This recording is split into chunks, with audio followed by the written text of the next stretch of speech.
Hey guys, Sneaky Snake here, Brothers in Arms, World of Warships, and in today's video, we're going to take a look at the next installment in our community replay series, and this one features Statik the Warmonger of APOC sailing in the Conqueror, the Tier 10 British battleship. He's playing by himself, and this is some domination on the map Sea of Fortune. So the reason why I decided to choose this replay is, well, you can see clearly on his deck with the turrets, there are only 2 guns protruding out of each turret. He is indeed running the 457mm guns, and the reason why I wanted to focus on this replay today is just because you can use these guns and still have pretty decent results in this ship.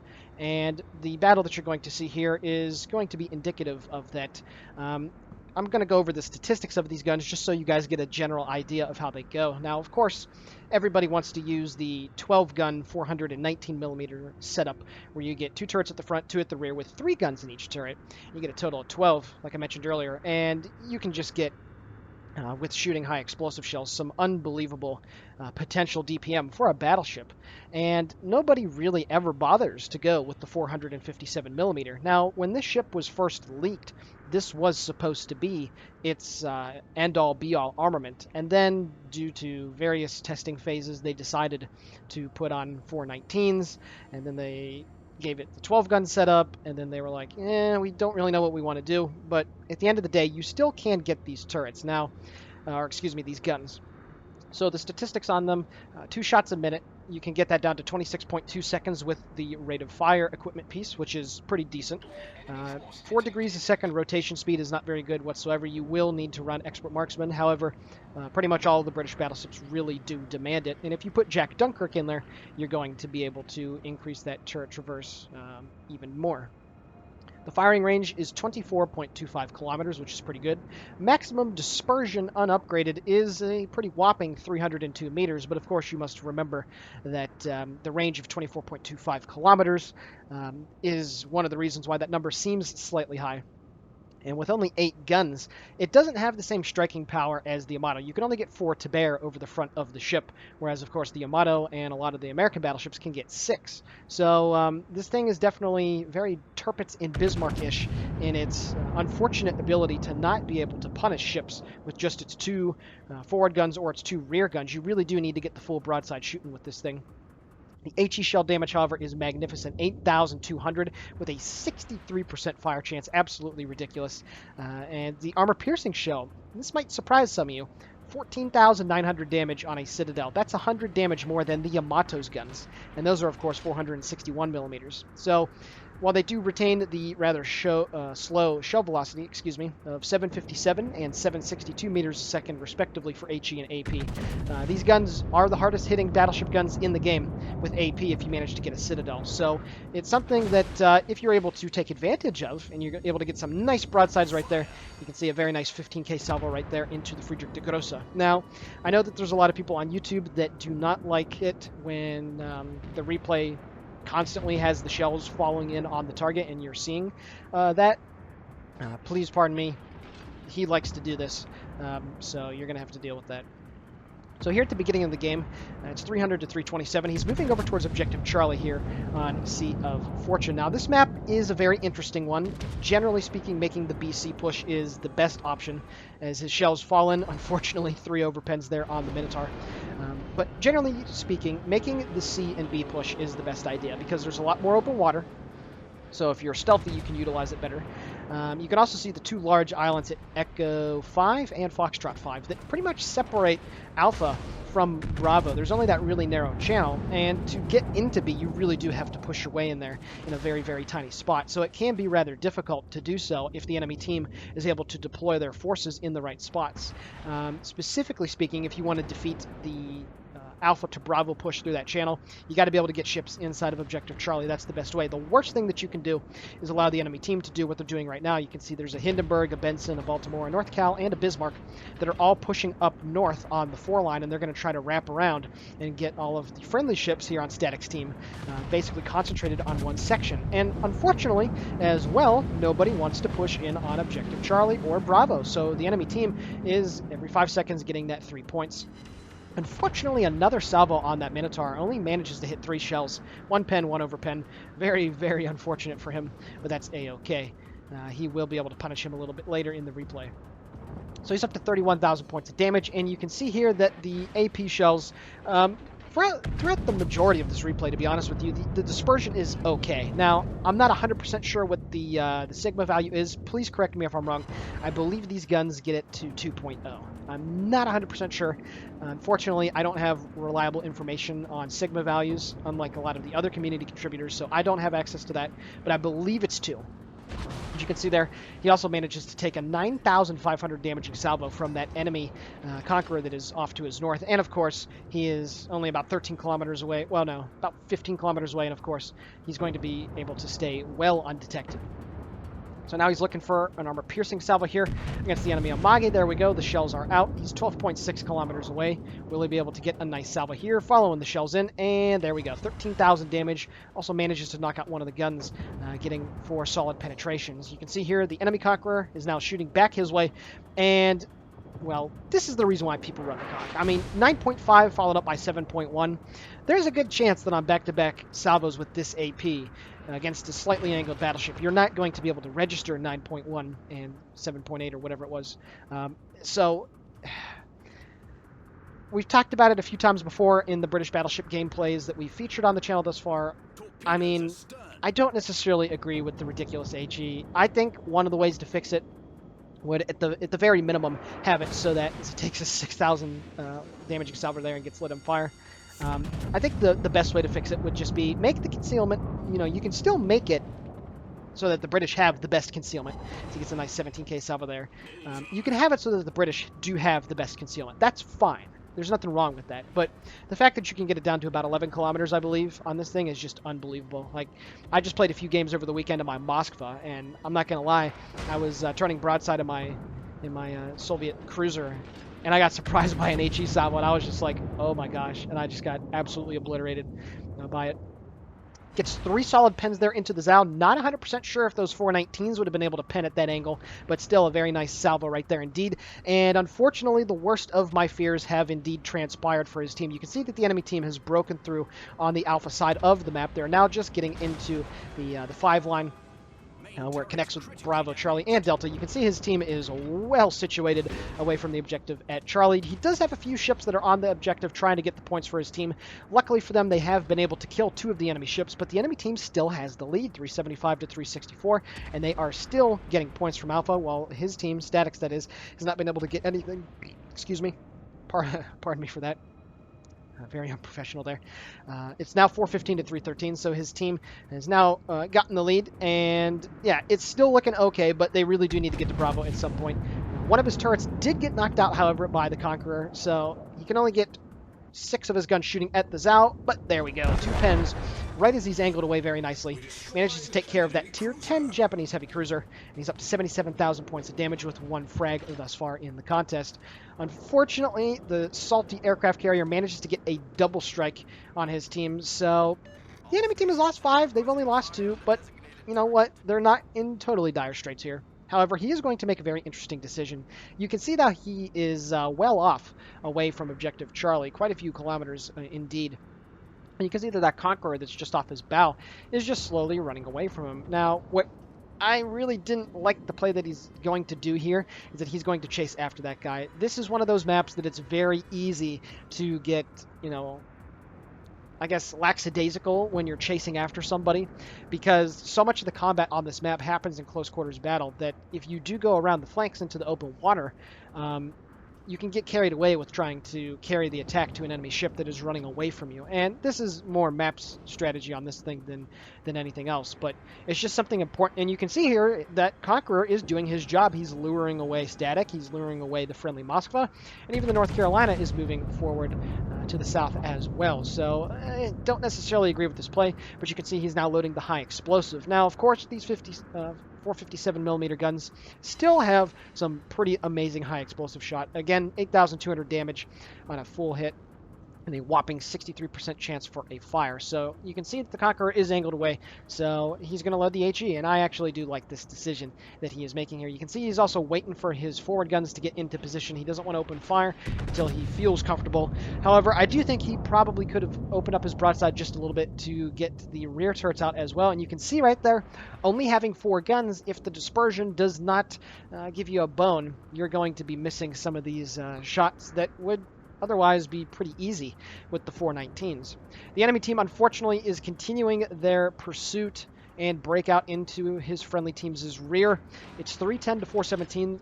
Things are looking pretty dire at this point. His team has now lost 3 ships. The enemy has still only lost 5. Make that 6, however, as the friendly Mogami manages to take care of the Bismarck. And boom, only 2 shells penetrate, 5,400 damage. Once more, showing off the power of the British high explosive shells. His team has still yet to capture Objective Charlie, which is honestly astounding to me. Somehow they've just not been able to stay undetected to be able to take care of that objective. He is now getting his full broadside out and away at the Conqueror. Will he be able to light him on fire? Unfortunately, first set misses. The second one, however, does manage to do so with 3 pens, 6,000 damage, and he gets that nice fire. So at this point, he realizes that all he's going to be doing, chasing after this Conqueror, is getting dragged away from the main part of the action. So you can see he's turned around. And another thing that you might have noticed is that he has not used his damage control. He's taking advantage of the fact that this thing has the mega heal, that you can afford to wait and use your damage control when you feel it's most comfortable. Now, he does not have Adrenaline Rush. He wanted me to mention that here before. Well, not before. He just wanted me to mention that to you guys. So if you're wondering why his reload is still 26 seconds, there you go. However, he realizes at this situation, there's a North Cal in front, there's the Baltimore and the Hindenburg. He's going to need these hit points, so he is now using his heal. He's going to try to finally get back into Objective Charlie. But unfortunately for him, this lackadaisical movement to Charlie and the time it's going to take for them to be able to get this cap is going to bite them in the rear end here. His forward guns of high explosive going in on the North Cal, manages 3 pens, but unfortunately the American deck armor coming in handy right there. Only 1,300 damage, but he did knock out quite a bit of the anti-aircraft mounts. He gets his rear turrets shooting at the Baltimore. He's got 3 seconds on the front turrets. Now looking for a shot here on the enemy Hindenburg, and there we go. His front turrets are out. Now he's going to reload. 8,000 damage, however, on the enemy Baltimore with 3 pens. He's up to 116,000 points of damage dealt. Unfortunately for him, the Hindenburg does manage to get out of the way of his shells. You can also see that the enemy aircraft carrier there, Kiryu, is making a feature over there right next to Objective Alpha, right in the channel. Unfortunately, he's not going to be able to reload in time to punish him. Very, very unfortunate. Hikiryus, when they do preside the broadside, are just as easy to Citadel as the pre-buff Montana and Iowa. You can now see he's trying to figure out which target he needs to shoot at. He's looking for the shot here on the North Carolina. There we go. The front guns are out. Shells are falling in on the target. Will he be able to get the kill? Almost 17,800 damage. Puts him on like 700 health. Picks up the Confederate. And then his friend in the Mogami was able to take care of business. So at this point, his team has lost 5. The enemy team has lost 7 ships, 290 to 466. He will finally, it looks like, be able to take care of Objective Charlie here. And then all of a sudden, you can see that the enemy Hiryu, for whatever reason, I think he ran aground or something, is trying to back up to get, behind the island cover right there. But unfortunately for him, friendly planes are overhead, so he is not going to be able to get out of dodge.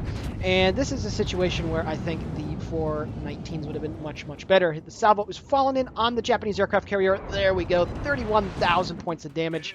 Managed to hit the target with 5 shells out of 8, which is a very nice ratio, but unfortunately, he was not able to outright delete him. Very unfortunate that he only got 1 Citadel on that broadside. Very, very surprised by that salvo. It's up to 165,000 points of damage. It's 290 to 496. There's only 6 minutes and 8 seconds left in the game, though, so they do need to get these kills as quickly as possible. And I know I'm a dead horse here, but they still have yet to capture Objective Charlie, which is absolutely amazing to me. Only manages 2 overpens on the Hindenburg, that mighty troll armor coming in handy right there. You can see that the enemy Baltimore is 10.3 kilometers away. He realizes he's in quite the predicament. However, that Baltimore is not going to be able to live. He's not going to be able to get out of dodge here. You can see that the enemy New Orleans is pushing into Bravo, so he is getting some nice side shots here into Static. However, he's going to go right for the bow of the Baltimore. That is the critical weakness of the American heavy cruisers at the high tier. Even if you don't get citadels, you still get very nice penetration. And right there, he manages almost 8,000 damage on that very well-angled Baltimore. So a very nice job of knowing the weak spots. You can see that he is on fire and burning ferociously in 2 parts of the ship. But again, he's going to be able to use his mega heal here very shortly to get back most of the damage that he has taken. Hindenburg actually manages to get a very nice salvo into him, so as he gets set on fire for the 3rd time, he uses his heal. He's at 14,000 hit points, and we'll see where he's at after he concludes with the usage. 14,000 damage, 3 pens, and a nice over-penetration right into the front of that Baltimore, once more showing that that thing is quite unable to stand up to these guns. He was at 14,000 hit points, and now he's going to be at about 41,000. That heal is just absolutely ridiculous to me. You can see the Baltimore is doing the right thing, shooting into his superstructure with the armor-piercing shot. However, he is going to get the next salvo out, and this might be the kill. We'll see here. I don't remember correctly, and yep, there we go. He picks up the high caliber, does about 10,000 damage to that enemy Tier 9 American heavy cruiser. The enemy team only has 4 ships left. It's 325 to 509, and all they got to do is kill this Hindenburg, but unfortunately for him and his team, this North Carolina is indeed about to kick the bucket. That IFHE for free that you get on the Hindenburg is just absolutely tearing through this poor guy. And unfortunately for his team, right as he captures Objective Charlie, about 16 minutes into the game, unbelievable, his team finally manages to capture the objective. But with only 3 minutes and 55 seconds left, they still got to get these kills. They have to be able to kill the Hindenburg, and they got to be able to kill the New Orleans at the very least while getting on Objective Bravo. A pretty decent salvo right there for about 8,000 damage. He is going to continue to focus on the enemy Hindenburg, but you can see there that the Moskva is, for some reason, making a weird play. He's not going in towards Objective Bravo. You can see that the Edinburgh is going to have to be the culprit that takes care of that. And if you did notice in chat, somebody was complaining that it took way too long for his team to make a move. And unfortunately for Statik's team, I do have to agree with the grievances of his friendly teammates. 16 minutes into the game, and they finally got their first objective is, well, in my opinion, embarrassing. More shells fallen on the Conqueror. A very nice hit right there. He's only at about 9,000 hit points. Unfortunately, the Conch was able to take out his friend in the Bismarck. So at this point, yeah, they're going to need to kill the New Orleans, Hindenburg, and Conqueror within the next couple of minutes. And at the same time, get Objective Bravo under their leisure, or it's going to be game over for them. And this right here is, I suppose, typical of what you find at the high tiers. Statik, I think, has done a pretty good job of showcasing these 457s. Short of running away from Objective Charlie, I think he's played adequately for this game. You can see he's up to 215,000 points of damage as he manages to take care of the enemy Hindenburg, picking up his 3rd kill of the game. But you just see here, this is the kind of passivity. I think I'm butchering that pretty bad. Passivity, something like that. That you encounter here at the high tiers quite often. And, I mean, this is unfortunately something that is almost impossible to deal with. It doesn't matter how good you do sometimes. If you don't have the right balance of being passive and being aggressive, it's just not going to work out for you. You can see, finally, the Tashkent manages to get on Bravo, but unfortunately, the Conqueror manages to swat away the friendly Edinburgh. Those were the real 2 killers right there. As the shells do fall in, it only gets 1 over penetration. The Tashkent does manage to take out the New Orleans, but yeah, that was the real killer right there. Losing the Bismarck, losing the North Cal, and losing the friendly Edinburgh right there near the end of the game. That was really the defining moment of why this battle is, unfortunately, with 1 minute and 42 seconds left, going to turn into a defeat. There is nothing that Statik is going to be able to do here to help out, unless he were to get some lucky detonation there on the Conqueror, and then for whatever reason the Hakuryu would show himself. But it's a salty Hakuryu. They're a pretty good clan. They got a lot of good players. That guy is not going to show himself for any good reason. So unfortunately, with 1 minute 20 now left in the game, his team does manage to capture Bravo, but it is way too little too late. And a perfect example of how to throw a game when you had the advantage. I mean, his team had pretty much been up on kills the entirety of the match. And it goes to show you why capturing points in domination is also something that is very, very important. So with that being said, we're now going to take a look at the post-battle results. Alrighty, guys, taking a look now at the post-battle results. 624,000 credits received and 9.6k total EXP. He managed to pick up Confederate Fireproof Dreadnought and High Caliber, the nice quartet of medals to get when you're in a BB, dishing out damage and healing it up on your own. 224,000 points of damage dealt to the enemy team. He did have one more salvo after I cut off the replay. Off of 82 shell hits, which caused 2 citadels, he snagged 1 lone plane, sank 3 enemy ships, and finally was able to assist in the capture of Objective Charlie. Taking a look now at the team score, 1,806 base EXP on a defeat, which is a fantastic result for him. Unfortunately, his team was just way too passive and was not able to help him out at the end of the game. But then again, he was also pretty passive and not going for the objectives as well. So this is definitely a two-edged sword. However, I would like to shout out to Nefran on the enemy team, 3.1k base EXP in the Mighty Hindenburg, 32 planes swatted out of the sky and 2 ships killed. And then also the Salty aircraft carrier in the Hakuryu, 2 ships destroyed as well, and 54 planes taken out. Taking a look now at the detailed report, 185,000 points of damage dealt with the AP rounds, about 90% of his total, so very nice right there, showing you the power of the 457s, whether it is victory or defeat. 1.8 million potential damage, which is a pretty nice number. Not the highest, certainly, for a Conqueror, but still a pretty decent result nonetheless. And he also managed to receive 157,000 damage from the enemy team. So with that being said, the Sneaky Snake here for Brothers in Arms World of Warships signing off. Please consider giving the video a like, commenting on it, or possibly subscribing to the channel. All of it is very, very much appreciated. And with that being said, have a great day.